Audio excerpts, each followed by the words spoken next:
Allez, bonsoir à toi qui m'écoute. Je suis Charlie Fopra, consultant formateur. Bienvenue sur Rising Time. Ce soir, nous parlons de l'importance de découvrir tes talents. Pourquoi est-ce que il est essentiel que tu puisses découvrir tes talents? Pourquoi est-ce que il est important que tu puisses découvrir quelles sont les habiletés naturelles, les capacités que Dieu t'a données? Et pour pouvoir comprendre cela, nous allons déjà comprendre le but fondamental de notre existence. Pourquoi est-ce que je suis sur la terre? Qu'est-ce que je fais là? Suis-je le résultat d'un accident? Suis-je juste...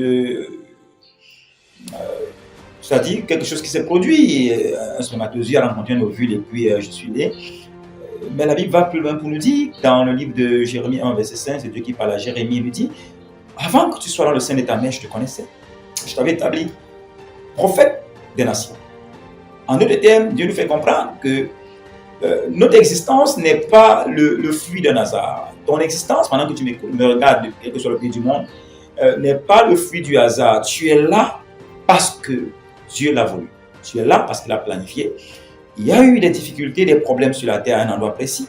Et Dieu a décidé de t'amener sur la terre. Peu importe le moyen par lequel tu es venu, peu importe ce que tes parents t'ont dit, peut-être que tu ne les as même pas connus, mais Dieu te connaît. Et sur cette base, ça change tout le protocole. Ça veut dire simplement que tu ne peux plus te voir comme tu le fais. Tu dois te voir différemment parce que tu es le projet de Dieu. Tu es la réponse de Dieu à un problème précis, dans un environnement précis et pour une population précise. Sur cette base, tu dois comprendre cela. Et donc, il est important que tu commences à te voir comme tel, comme un projet, comme une solution. Et qui dit solution, dit ressources. Comment résoudre un problème? Il faut apporter des ressources pour résoudre ce problème. Et Dieu donc va investir en toi ces ressources qu'on appelle des talents. Je ne sais pas ce qu'on t'a dit. Peut-être que tu n'as pas de talent, tu n'as pas de capacité, mais je voulais te démentir ce soir pour te dire que tu as des capacités, tu as des habiletés que Dieu a mis en toi. Et la Bible dit dans la parabole des talents, Jésus parle, il dit, il y a l'un, le maître avait donné 2, 1 et l'autre 5 talents. Et ce qui est intéressant, c'est que lorsque le maître revient, celui qui avait 2 talents en avait fait 4, celui qui en avait 5 en avait fait 10. Et donc, la leçon que nous retenons de ce qui se passe, c'est que Dieu a récompensé les 2 personnes qui ont développé leur talent, qui ont mis leur talent au service et qui en ont produit. Et malheureusement, pour celui qui n'a pas produit son talent, le maître l'a plutôt demandé de remettre, s'occuper de ce qu'il avait. En d'autres termes, il a été pénalisé, puni. Et ça veut simplement dire que il y a beaucoup de personnes dans les églises, dans les milieux professionnels qui décident que non, moi je connais ce que je connais, je ne te donne pas. Ce que je sais, je ne montre pas, comme on dit souvent chez nous. Ou alors, il y a tel problème, non, je ne vais pas aider, ce n'est pas mon église, ce n'est pas mon entreprise, je ne vais pas... Non, je veux dire, la Bible dit, faites toutes choses comme non le faisant pour les hommes, mais le faisant pour Dieu. Et en d'autres termes, ça veut dire, Dieu savait qu'on sera dans les milieux sociaux et qu'il a mis en nous des habiletés qui vont apporter des solutions aux problèmes des personnes ou des entreprises à ces endroits ou des organisations. Et donc, c'est lorsque tu commences à mettre ces compétences à l'œuvre au service de ces organisations ou de ces personnes que Dieu fructifie, multiplie ses habiletés. Est-ce qu'on se comprend? Ça change le paradigme, ça change la façon de concevoir, ça change la façon de visualiser les choses et de se voir. Et ça change la façon de prioriser.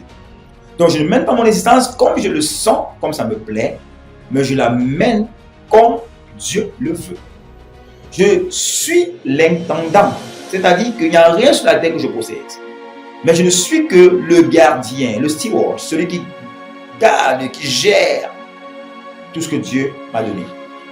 Je veux te dire que la voiture que tu dis que tu as acheté ton argent, ce n'est même pas ton argent, c'est l'argent de Dieu. C'est Dieu qui te donne la force d'acquérir la richesse. Donc tout ce que tu as, jusqu'aux vêtements que tu portes, ne t'appartiennent pas. Ils appartiennent à Dieu. Mais il te les donne pour que tu gères bien. Et donc, les talents que Dieu te donne sont pour gérer.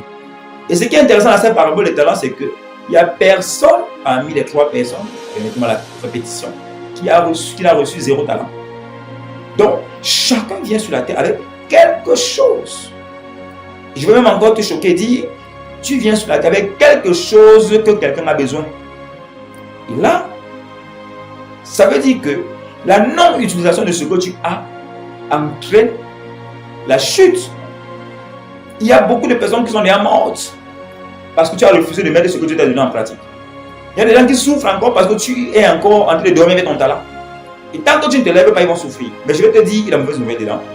Dieu te demandera les comptes pour leur souffrance, pour leur vie. Alors, pour éviter dans ce chaos, plus tôt tu découvres tes talents, plus tôt tu les mets en pratique, mieux ça vaut pour toi. Est-ce qu'on se comprend? Donc, la découverte des talents est une question de vie ou de mort. C'est une question de destinée. C'est une question épineuse qui va orienter et donner une direction à ta vie, donner un sens même à ta vie et t'éviter la frustration. Tellement de personnes sont dans les travaux qu'ils n'aiment pas, les emplois qu'ils n'aiment pas, les business qu'ils n'aiment pas, bref. Je ne sais pas. Ça devient très compliqué. Et c'est pourquoi on voit dans le monde, il y a tellement de frustration. Il y en a, tu te lèves le matin, tu les rencontres, tu dis bonjour, tu demandes même est-ce que le jour est bon. Et tout ce que Dieu a fait est bon, le jour est bon. Mais le mindset, c'est-à-dire la façon que nous appréhendons, nous approchons les choses. Parce qu'il a de l'argent, il a atteint une certaine notoriété, mais malheureusement, il n'est pas en train de s'accomplir. Ils ont fulfilled.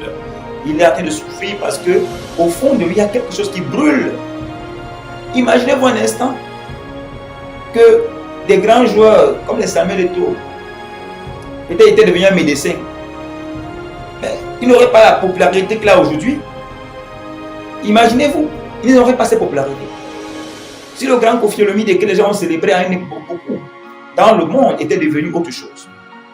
Mais la particularité que nous voulons dire dans ce que nous disons ce soir, c'est que nous devons utiliser nos talents pour la gloire de Dieu. Parce que c'est en fait ça la particularité de Rising Time, c'est que nous parlons de talents, mais nous parlons tous de la vision divine.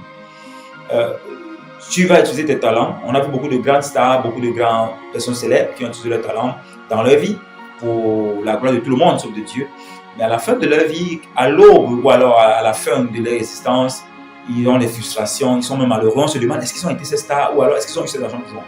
Et ça pose problème. Ça veut dire simplement que la seule personne qui te donne la garantie que tu finisses bien, c'est Dieu.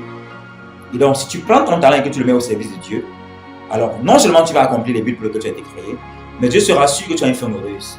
Il dit, je connais les projets que j'ai pour toi.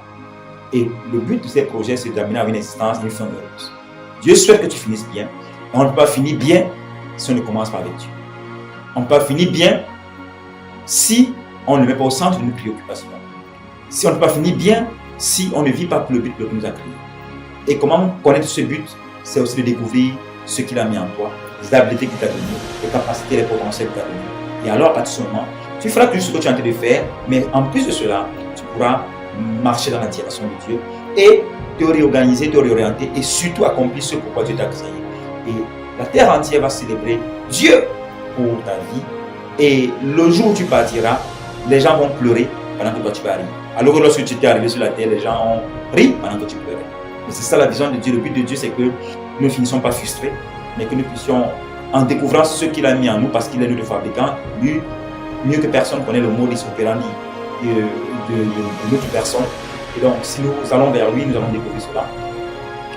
J'anticipe de la vidéo de la semaine prochaine parce qu'on aura 3 étapes fondamentales. Ne manque pas cette vidéo, s'il vous plaît. Partage ce lien avec quelqu'un. Rassure-toi que la personne ne manque pas cette vidéo. Dimanche prochain, ça sortira. Je pense aux environs de 20h, on aura déjà la vidéo. Et pendant que tu vas regarder cette vidéo également, tu seras béni. Donc, ma prière pour toi et notre souhait pour toi, c'est que tu commences déjà à partir de maintenant à te poser la question Seigneur, quel est le domaine pour lequel tu m'as appelé et quel est ce talent que tu m'as donné. Et la semaine prochaine, quand la vidéo sur les étapes pratiques pour découvrir cela sera faite, tu auras toute la clarté et la lumière sur cela. Et à partir de là, je crois que tu vas marcher dans la direction de Dieu et tu vas manifester ce talent et tu auras une vie excellente. Et peut-être, tu seras la prochaine star. Je ne vais pas citer les noms ici. Tu seras la prochaine star sur la terre. Tu seras la prochaine icône. Et au-delà de cela, tu seras une référence dans ton domaine et tu auras un impact dans ta génération, dans ta communauté. Et le monde va te célébrer Dieu pour ta présence sur la terre. Alors, c'est ce qu'on voulait partager ce soir. Je te salue, il ne faut pas. Votre consultant formateur, votre humble serviteur pour vous servir et notre vision.